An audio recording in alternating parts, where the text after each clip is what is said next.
Topic है आपका electric dipole.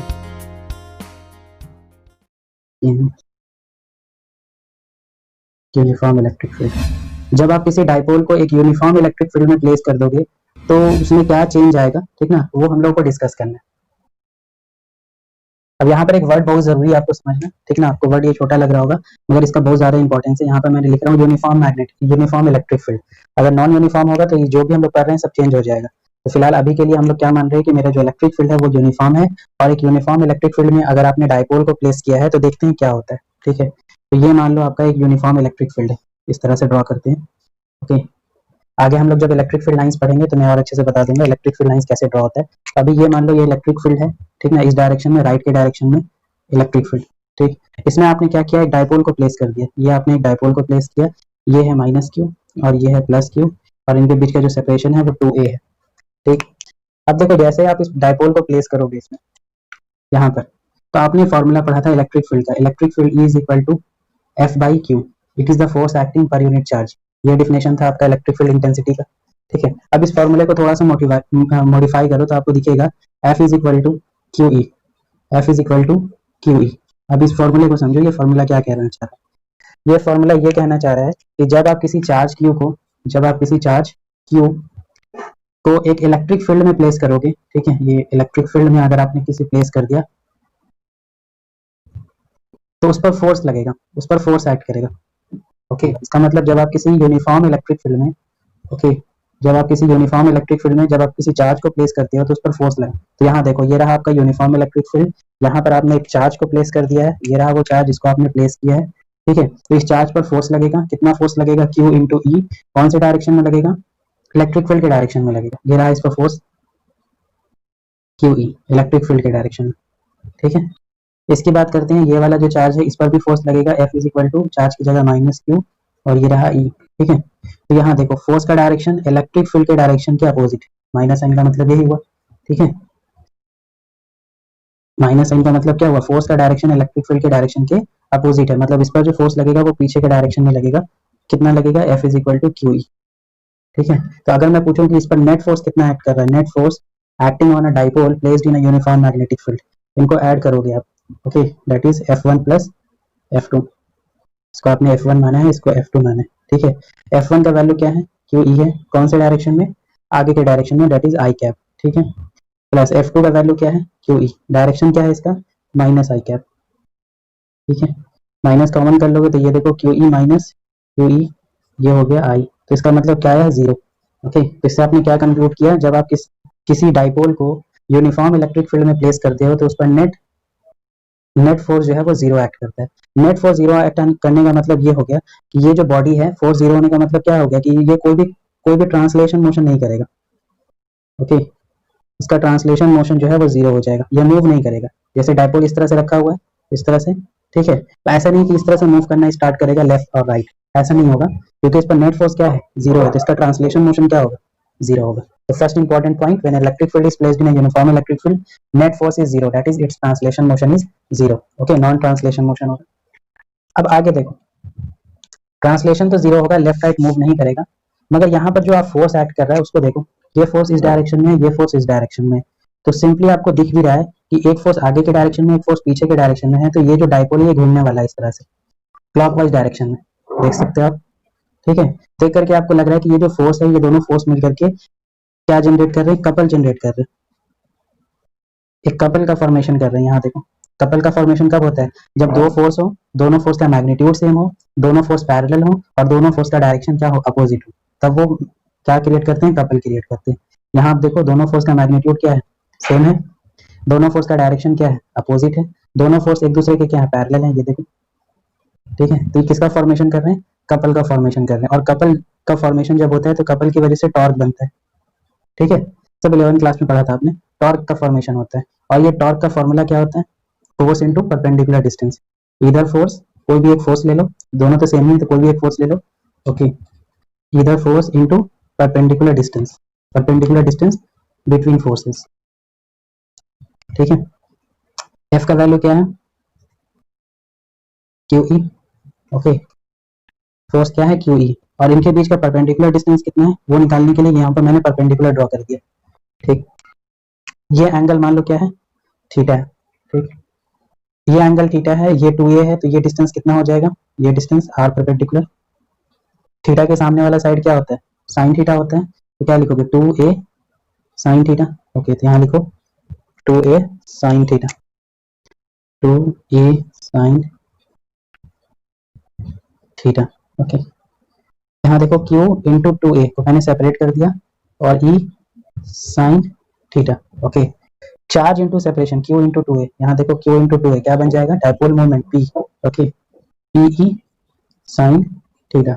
Okay, ये हो गया torque on a dipole placed in a uniform electric field का formula. Okay, pe sine theta, बहुत इजी सा फॉर्मूला है, pe साइन थीटा। ओके, यहाँ पर जो फॉर्मूला आपका आ रहा है pe साइन थीटा, यहाँ पर थीटा क्या है, फिगर में देख लो थीटा क्या है, ये माइनस है और ये प्लस है, तो इसका मतलब इसके डायपोल मोमेंट का जो डायरेक्शन है वो माइनस से प्लस की तरफ है, दैट इज ये डायरेक्शन में है। ओके, तो ये हो गया आपका पी का डायरेक्शन, ये पी है और ये आपका इलेक्ट्रिक फील्ड है इस डायरेक्शन में। तो बेसिकली ये थीटा जो है वो किसके बीच का एंगल है, डायपोल मोमेंट और इलेक्ट्रिक फील्ड के बीच का एंगल है ये एंगल थीटा। ओके, तो theta is the angle between P and E. Okay, अगर आप वेक्टर फॉर्म में इसको लिखना चाह रहे हो, ओके, वेक्टर फॉर्म में, तो torque is equal to, sine है इसमें तो आप इसको ऐसे लिखोगे P cross E, torque is equal to P cross E, cross product है किसका, डायपोल मोमेंट और इलेक्ट्रिक फील्ड का क्रॉस प्रोडक्ट है ये। ठीक है, फिगर देख करके बताओ, ये जो यहाँ पर जो टॉर्क जनरेट हो रहा है इसका डायरेक्शन क्या है, टॉर्क का डायरेक्शन पी क्रॉस ई करना पड़ेगा, right hand curl rule use करो इसमें। Okay, right hand curl rule, right hand के फिंगर को पी के अलोंग रखो और ई के अलोंग जो है कर्ल करो, तो देखो थंब कहाँ जाता है, इनसाइड या आउटसाइड, इनसाइड जा रहा है। ठीक है, ये देखो ना, फिंगर इस तरह से पी के अलोंग रखा और ये कर्ल किया तो थंब जो है वो इनसाइड जा रहा है। ओके, तो आप चाहो तो यहाँ पर टॉर्क का डायरेक्शन भी लिख सकते हो। ओके, टॉर्क यहाँ पर जो जनरेट हो रहा है वो हो रहा है पी ई साइन थीटा, और डायरेक्शन है माइनस के कैप, तो माइनस यहाँ पर लिखेंगे और के कैप। ठीक है,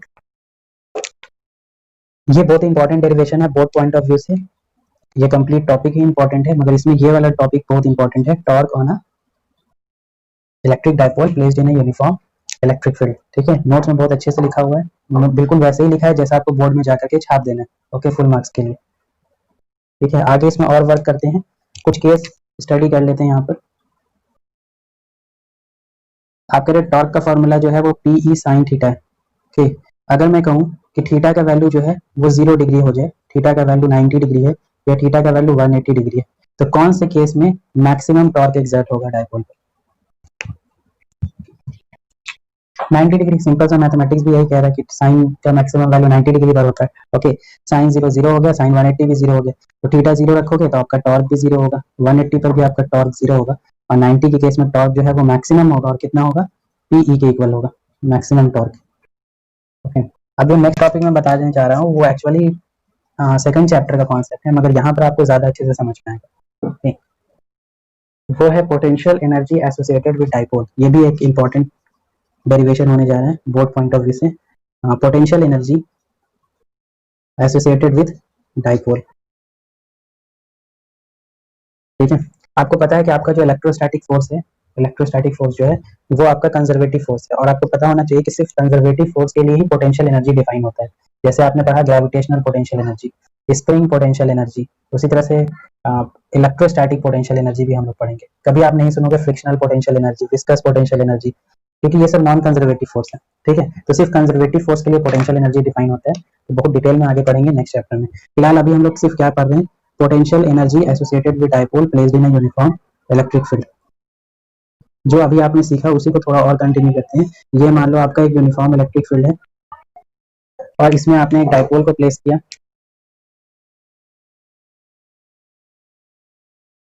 और अभी आपको इतना तो पता चल गया है कि इस पर जो फोर्स एक्ट करेगा वो इस डायरेक्शन में एक्ट करेगा, और इस पर फोर्स जो है वो बैकवर्ड डायरेक्शन में एक्ट करेगा, जिसकी वजह से ये रोटेट कर जाएगा क्लॉकवाइज डायरेक्शन में। ठीक, ठीक है, तो ये डायपोल जो है क्लॉकवाइज डायरेक्शन में रोटेट करने वाला है। ओके, ये डायपोल जो है वो क्लॉकवाइज डायरेक्शन में रोटेट करने वाला है, तो अगर मैंने कहा इसको एंटी क्लॉकवाइज डायरेक्शन में रोटेट करना है, इस डायरेक्शन में रोटेट करना है, पीछे के डायरेक्शन में, that is anti clockwise direction, अभी वो कितने एंगल पर है, थीटा 1 एंगल पर है, उसको रोटेट करके जो है ना थीटा 2 एंगल पे ले जाओ। ठीक है, तो क्या आपको वर्क करना पड़ेगा? क्या आपको वर्क करना पड़ेगा या अपने आप हो जाएगा?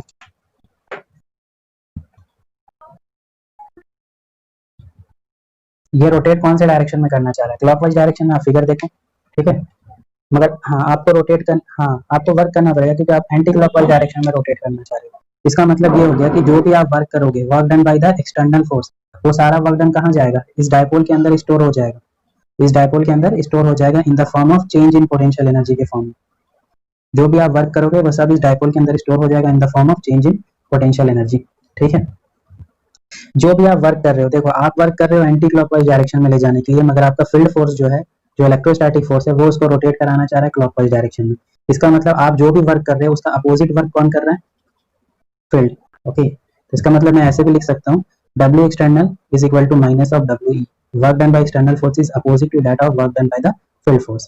ओके, क्योंकि हम लोग को फील्ड फोर्स का फॉर्मूला पता है, इसलिए हम लोग एक्सटर्नल फोर्स को स्किप करेंगे और इसको कंटिन्यू करेंगे। ठीक ना, delta U is equal to minus of work done by the field force. ठीक है, अब यहाँ पर देखो, जब आप इसको रोटेट करोगे तो इसमें टॉर्क एक्ट कर रहा है। टॉर्क का फॉर्मूला आपने पढ़ा, ई साइन थीटा। ठीक है, तो जैसे जैसे आप इसको रोटेट करते चले जाओगे, आपका थीटा चेंज होता चला जाएगा, टॉर्क चेंज होता चला जाएगा। ठीक है, तो हम लोग क्या करेंगे, क्योंकि यहाँ पर टर्म्स जो है वो वेरिएबल हो गए, चेंज हो रहा है टाइम के साथ। ठीक है, यहाँ पर टर्म्स जो है वो चेंज हो रहा है, तो हम लोग एक छोटा सा डिस्प्लेसमेंट देंगे, एक छोटा सा एंगुलर डिस्प्लेसमेंट देंगे डी थीटा। ओके, और इस छोटे से डिस्प्लेसमेंट में, इस छोटे से एंगुलर डिस्प्लेसमेंट में हम लोग छोटा सा वर्क डन निकालेंगे डी डब्ल्यू। ठीक, और पूरे रोटेशन के लिए, दैट इज थीटा 1 से थीटा 2 के लिए इसको क्या कर देंगे, इंटीग्रेट कर देंगे। यही कॉन्सेप्ट है। ठीक है, तो हम लोग क्या करते हैं, इसमें एक छोटा सा डिस्प्लेसमेंट देते हैं, एक स्मॉल डिस्प्लेसमेंट डी थीटा। ठीक है, एक स्मॉल डिस्प्लेसमेंट हम लोग ने इसमें दिया डी थीटा, और उस स्मॉल डिस्प्लेसमेंट के लिए small work done by field force D W. उस स्मॉल डिस्प्लेसमेंट में कितना वर्क डन हुआ, किसने वर्क डन किया, ई लिख देता हूँ फॉर इलेक्ट्रिक फील्ड। ठीक है, यहाँ देखो, ठीक है, यहाँ पे क्या लिखोगे, माइनस डी। देखो, जब आप इस डायपोल को यहाँ प्लेस करोगे ना, तो ये क्लॉकवाइज डायरेक्शन में रोटेट करना चाहेगा। ठीक है, अगर आप इसको एंटी क्लॉकवाइज डायरेक्शन में रोटेट कराना चाह रहे हो तो आपको वर्क करना पड़ेगा, वही वर्क मैंने लिखा है, work done by external force. जो भी आप वर्क करोगे वो इस डायपोल के अंदर स्टोर हो जाएगा in the form of change in potential energy. ठीक, फील्ड जो है इसको क्लॉकवाइज डायरेक्शन में रोटेट कराना चाह रहा है, मगर आप इसको एंटी क्लॉकवाइज डायरेक्शन में रोटेट कराना चाह रहे हो। इसका मतलब जो भी आप वर्क करोगे उसका नेगेटिव वर्क कौन करेगा, फील्ड करेगा। इसलिए मैंने डब्ल्यू एक्सटर्नल और डब्ल्यू ई। ओके, ठीक है, यहाँ पर W external is equal to minus of WE, work done by field force. ठीक है, मैंने इसमें छोटा सा डिस्प्लेसमेंट दिया डी थीटा, उस छोटे से डिस्प्लेसमेंट में छोटा सा वर्क किया DW, और DW का वैल्यू क्या है, इसको माइनस को मैंने यहाँ भेज दिया, माइनस ऑफ डी। ठीक है, या आप ऐसे भी लिख सकते हो, DU is equal to change in potential energy is equal to minus of work done by the field force. Okay, work का फॉर्मूला क्या होता है रोटेशन में, वर्क का फॉर्मूला होता है फोर्स इनटू डिस्प्लेसमेंट, मगर यहाँ पर रोटेशन हो रहा है तो फोर्स की जगह लिखेंगे टॉर्क, और डिस्प्लेसमेंट की जगह एंगुलर डिस्प्लेसमेंट डी थीटा। ठीक है, टॉर्क इस पर कितना एक्ट कर रहा है फील्ड की वजह से, टॉर्क का भी आपने फॉर्मूला डिराइव किया ना, P E sine theta. Torque का फॉर्मूला है पी ई साइन थीटा, और डायरेक्शन इसका, इस टॉर्क का डायरेक्शन अभी तो फाइंड आउट किया, माइनस किया था, डाउनवर्ड डायरेक्शन। ठीक है, पी ई साइन, हाँ ये क्या है, क्या डायरेक्शन है, माइनस के into D theta, minus minus ये प्लस हो गया, P E sine theta D theta. Okay, तो ये हो गया एक छोटा सा वर्क डन, छोटे से डिस्प्लेसमेंट डी थीटा के लिए। टोटल वर्क डन के लिए क्या करना पड़ेगा, इंटीग्रेट करना पड़ेगा। ठीक है, कहाँ से कहाँ तक आप इसको रोटेट कर रहे हो, थीटा 1 से थीटा 2 तक। पी कांस्टेंट है, ई कांस्टेंट है। ओके, साइन थीटा का इंटीग्रेशन होता है minus cos theta. Okay, theta 1 theta 2। Okay, तो फाइनल फॉर्मूला आ चुका है, माइनस बाहर करो, minus P E, okay, cos theta 2 minus cos theta 1। ये हो गया आपका total work done. Okay, total work done by the electric field, okay, is minus of Pe cos theta 2 minus cos theta 1। अब ये जो total आप जो work कर रहा है ये फील्ड, ये सारा वर्क डन किसमें स्टोर हो रहा है, डायपोल के अंदर स्टोर हो रहा है, किस फॉर्म में, चेंज इन पोटेंशियल एनर्जी के फॉर्म में। तो डेल्टा यू का फॉर्मूला हो गया minus Pe cos theta 2 minus cos theta 1। Okay, तो एक तो फॉर्मूला ये हो गया आपका। यही फॉर्मूला किसके लिए भी हो गया, वर्क डन के लिए भी यही फॉर्मूला हो गया, W is equal to minus PE cos theta 2 minus cos theta 1। अब मैं बता रहा हूँ क्वेश्चन कैसे पूछा जाएगा। क्वेश्चन पूछा जाएगा कि एक डाइपोल है, उसको रोटेट करा दिया गया 30 डिग्री से 60 डिग्री, बताओ फील्ड ने कितना वर्क किया, बताओ उस सिस्टम का पोटेंशियल एनर्जी कितना चेंज हुआ। ऐसे क्वेश्चन पूछा जाएगा, 30 डिग्री से 60 डिग्री रोटेट कर दिया गया, तो यहाँ पर 60 रख देना, यहाँ पर 30 रख देना, answer work done by the field. यहाँ पर 60 रखना, यहाँ पर 30 रख देना, मतलब फाइनल एंगल और यहाँ पर इनिशियल एंगल, तो आपको क्या मिल जाएगा, change in potential energy of dipole मिल जाएगा। ठीक है, मगर हम लोग को क्या फाइंड आउट करना है, potential energy of dipole find out करना है, और आपने क्या फाइंड आउट किया, change in potential energy find out किया। ठीक है, तो अगर आपको पोटेंशियल एनर्जी फाइंड आउट करना है तो एक काम करो, एक ऐसा पोजीशन फाइंड आउट करो जहां पर इसका पोटेंशियल एनर्जी जीरो होगा, तभी तो आप उसको रेफरेंस मानोगे जहां जीरो होगा। कॉस का कौन से एंगल पर वैल्यू जीरो होता है, 90 पर, ठीक ना। तो स्टार्टिंग में मान लो थीटा 1 मान लो वो कितना एंगल पर था, 90 डिग्री पर था। स्टार्टिंग में आपका डायपोल जो है वो 90 डिग्री का था। ठीक है, मतलब पी और ई के बीच में कितना एंगल बन रहा था, 0 डिग्री बन रहा था, मतलब इसी डायरेक्शन में डायपोल भी और इसी डायरेक्शन में इलेक्ट्रिक फील्ड भी है। ठीक है, फिर आपने उसको रोटेट कर दिया कितना डिग्री, थीटा डिग्री। ठीक है, तो जब वो 90 डिग्री पर था तो उसका पोटेंशियल एनर्जी जो था, अगर आप फॉर्मूला यूज करोगे पीई कॉस 90, तो वो कितना हो जाएगा, जीरो। ठीक है, जब आपने उसको रोटेट कर दिया थीटा डिग्री, तो उसका पोटेंशियल एनर्जी कितना हो गया, चेंज हो गया, जीरो से कितना हो गया, ये हो गया। ये चीज को यहाँ पुट कर दो इस वाले फॉर्मूले में, तो चेंज इन पोटेंशियल एनर्जी मतलब final potential energy minus initial potential energy minus PE, final जो है वो कॉस थीटा है माइनस इनिशियल जो है वो कॉस 90 है। ओके, कॉस 90 जीरो हो गया। ठीक है, फाइनल पोटेंशियल एनर्जी यू है, इनिशियल क्या है, जीरो है, तो यू का फॉर्मूला हो गया माइनस पीई कॉस थीटा। तो ये फॉर्मूला हो गया potential energy of dipole placed in a uniform electric field, minus PE cos theta. ठीक है, माइनस पीई कॉस थीटा। आप चाहो तो वेक्टर फॉर्म में भी लिख सकते हो, U is equal to minus P dot E, it is the dot product of dipole moment and electric field. ये सब बहुत इंपॉर्टेंट है टॉपिक। ओके, इससे क्वेश्चन भी आते हैं, इसका डेरिवेशन भी आता है। माइनस पी डॉट ई, ये हो गया आपका पोटेंशियल एनर्जी का फॉर्मूला, और ये हो गया आपका चेंज इन पोटेंशियल एनर्जी का फॉर्मूला। अगर क्वेश्चन ये आता है कि सिंपली कि एक डाइपोल को 60 डिग्री रोटेट करना है, तो बताओ कितना वर्क करना पड़ेगा, इसमें पुट कर देना पीई कॉस 60 डिग्री। ठीक है, 30 से 60 रोटेट करना है, कितना वर्क करना पड़ेगा, इसमें पुट कर देना। इसी टाइप से क्वेश्चन आता है।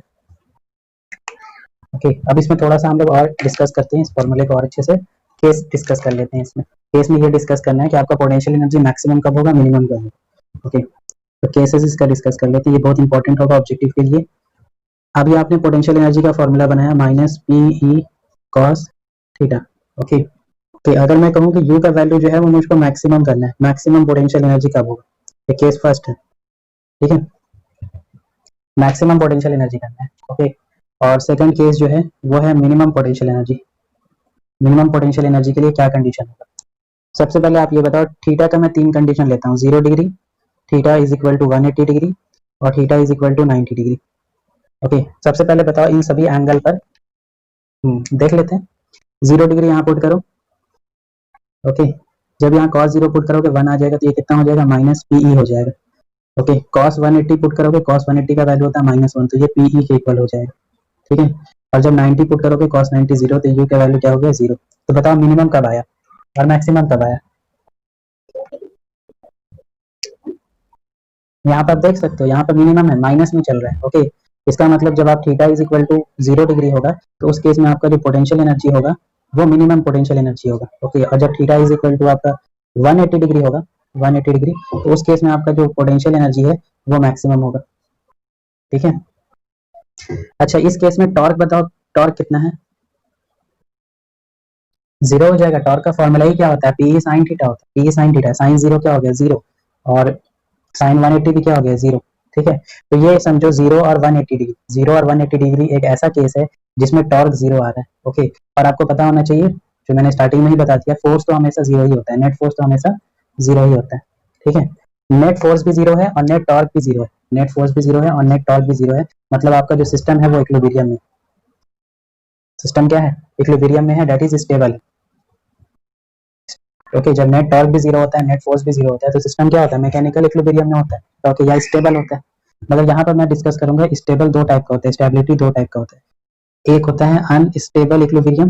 ओके, एक्चुअली मुझको कहना था इक्विलिब्रियम दो टाइप का होता है, एक होता है स्टेबल इक्विलिब्रियम और दूसरा होता है अनस्टेबल इक्विलिब्रियम। ओके, तो इक्विलिब्रियम दो टाइप के हैं, अनस्टेबल और एक स्टेबल। तो अब आपको इसमें कमेंट करना है कि कौन सा इसमें स्टेबल इक्विलिब्रियम है और कौन सा अनस्टेबल इक्विलिब्रियम है। ठीक है, ये फिगर आप याद करो, हमेशा के लिए काम आएगा आपको। ओके, इक्विलिब्रियम इसी टाइप से डिफाइन किया जाता है कि मान लो आपके पास 3 बॉल है, इस टाइप से प्लेस्ड है। ठीक है, ये एक ऐसे पोजीशन पर प्लेस्ड है। अब देखो ये ऐसा सिचुएशन है, तीनों बॉल रेस्ट में, मतलब ये तीनों बॉल किस में है, इक्विलिब्रियम में, मगर कौन स्टेबल है कौन अनस्टेबल है वो यहाँ डिसाइड होता है। अगर आप इस बॉल को थोड़ा सा भी डिस्प्लेस करोगे इसके पोजीशन से, तो ये वापस अपने इनिशियल पोजीशन पर नहीं आ पाएगा, ये इधर चला जाएगा, नहीं तो इधर चला जाएगा। इस टाइप के इक्विलिब्रियम को कहते हैं अनस्टेबल इक्विलिब्रियम। ठीक है, और ये एक ऐसा इक्विलिब्रियम है जिसमें जब आप बॉल को थोड़ा सा डिस्प्लेस करोगे लेफ्ट या राइट, ये वापस से यहीं आ जाएगा। ठीक ना, तो इस टाइप के इक्विलिब्रियम को कहते हैं स्टेबल इक्विलिब्रियम, जो अपने इनिशियल स्टेट पर वापस आ जाए, इनिशियल पोजीशन पर वापस आ जाए, उसको कहते हैं स्टेबल इक्विलिब्रियम। इसको कहेंगे न्यूट्रल इक्विलिब्रियम, जब आप लेफ्ट में डिस्प्लेस करोगे लेफ्ट चला जाएगा, नहीं तो राइट चला जाएगा, राइट में डिस्प्लेस करोगे तो ये न्यूट्रल है, न्यूट्रल इक्विलिब्रियम। ठीक है, ठीक है, अब इसमें आप डिस्कस करो, इसमें सोचो आप थोड़ा सा, इसमें से कौन सा ऐसा कंडीशन है जो स्टेबल इक्विलिब्रियम के लिए होगा। चेक कर लेते हैं, सबसे इजी मेथड है। ठीक है, ये देखो, ये आपका इलेक्ट्रिक फील्ड है, इस तरह से इलेक्ट्रिक फील्ड है। पहले 0 डिग्री पर प्लेस करके देखते हैं। ये आपने 0 डिग्री पर एक डायपोल को प्लेस कर दिया, ये देखो माइनस क्यू प्लस क्यू, तो पी का डायरेक्शन ये है। ओके, और यही आपका ई का डायरेक्शन है, तो 0 डिग्री पर आपने प्लेस कर दिया इसको। अगर आप इस डायपोल को थोड़ा सा डिस्प्लेस करोगे, ओके, ये जो डायपोल आप देख रहे हो मैं यहाँ पर ड्रॉ कर देता हूँ, ये डायपोल को अगर आप थोड़ा सा डिस्प्लेस करके देखो क्या होता है, ये इलेक्ट्रिक फील्ड का डायरेक्शन। जैसे ही आप थोड़ा सा डिस्प्लेस करोगे इसको, तो एक फोर्स इस पर लगेगा प्लस इस डायरेक्शन में, माइनस इस डायरेक्शन में, तो क्या होगा, फिर से ये रोटेट करके आ जाएगा अपने इनिशियल पोजीशन पर। ठीक है, या अगर आप इसको इस डायरेक्शन में रोटेट कर देते हो नीचे के डायरेक्शन में, तो इस प्लस पर आगे के डायरेक्शन में फोर्स लगेगा, इस माइनस पर पीछे के डायरेक्शन, फिर से देखो टॉर्क जनरेट होगा, फिर से वो इसको कहाँ ले आएगा, इसके इनिशियल पोजीशन पर ले आएगा। मतलब ये 0 डिग्री ऐसा केस है जिसमें अगर आप डिस्प्लेसमेंट दे रहे हो तो वापस से अपने इनिशियल पोजीशन पर आ जा रहा है। इसका मतलब 0 डिग्री ऐसा केस है जिसको आप कहोगे स्टेबल इक्विलिब्रियम का केस है। ओके, तो वन लाइन में याद रखो, theta is equal to 0 degree stable equilibrium का केस है, और theta is equal to 180 degree में देखो होगा क्या, ये आपका इलेक्ट्रिक फील्ड है और इसमें आपको डायपोल कितने एंगल पर रखना है, 180 डिग्री एंगल पर रखना है।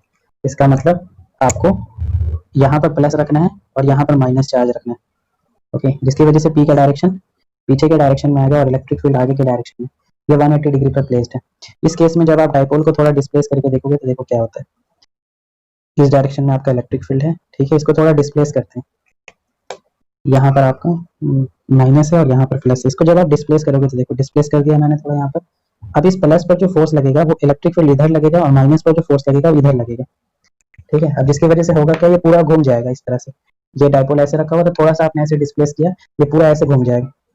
ठीक है, इस तरह से, तो इसका मतलब ये अनस्टेबल इक्विलिब्रियम है, theta is equal to 180 degree जो है वो अनस्टेबल इक्विलिब्रियम का एग्जाम। तो इतना डिटेल में आपको जानना है बस। ओके, बस समझ लिया, अच्छी बात है। मतलब बस ओवरऑल याद क्या रखना है, 0 डिग्री पर स्टेबल इक्विलिब्रियम, 180 पर अनस्टेबल इक्विलिब्रियम। जल्दी से बताओ, एक डायपोल को अनस्टेबल इक्विलिब्रियम से स्टेबल इक्विलिब्रियम में करने के लिए कितना वर्क करना पड़ेगा फील्ड को। ओके, बहुत ही स्टैंडर्ड क्वेश्चन है। Work done by the field in moving a dipole from unstable equilibrium to stable equilibrium, बताओ कितना वर्क करना पड़ेगा। फॉर्मूला बताया था ना, थीटा 1 से थीटा 2 रोटेट करने में कितना वर्क करना पड़ता है। ठीक है, कर लेते हैं, ये फॉर्मूला आपको पता है, वर्क डन, हाँ, work done in moving a dipole from theta 1 to theta 2 का यही फॉर्मूला है, बस यहाँ पुट कर देते हैं, माइनस पीई, अनस्टेबल से स्टेबल की तरफ जाना है, फाइनल मतलब स्टेबल है, तो फाइनली यहाँ पर कितना पुट करोगे, फाइनल पोजीशन 0 डिग्री और यहाँ पर cos 180 degree, initial angle 180 degree, cos 180 जो है वो क्या होता है, कॉस 180 माइनस 1, ये प्लस 1, ये 2 हो गया। ओके, तो ये हो गया माइनस 2 पीई, इतना जूल वर्क करना पड़ेगा। तो ये है आपका डायपोल। अभी भी ये कंप्लीट नहीं हुआ है, हाँ, अभी हम लोग क्या कर रहे हैं, इस पे अभी जो भी हम लोग ने डेरिवेशन किया आज की क्लास में, वो सारा डेरिवेशन, सारा कॉन्सेप्ट जो है वो यूनिफॉर्म इलेक्ट्रिक फील्ड का था। ओके, नेक्स्ट क्लास में हम लोग इसको नॉन यूनिफॉर्म इलेक्ट्रिक फील्ड में प्लेस करके, जो कि आपके बोर्ड पॉइंट ऑफ व्यू से नहीं इंपॉर्टेंट है, ठीक ना, कॉम्पिटिशन में आता है, सिर्फ नॉन यूनिफॉर्म इलेक्ट्रिक फील्ड में प्लेस करके देखेंगे क्या होता है।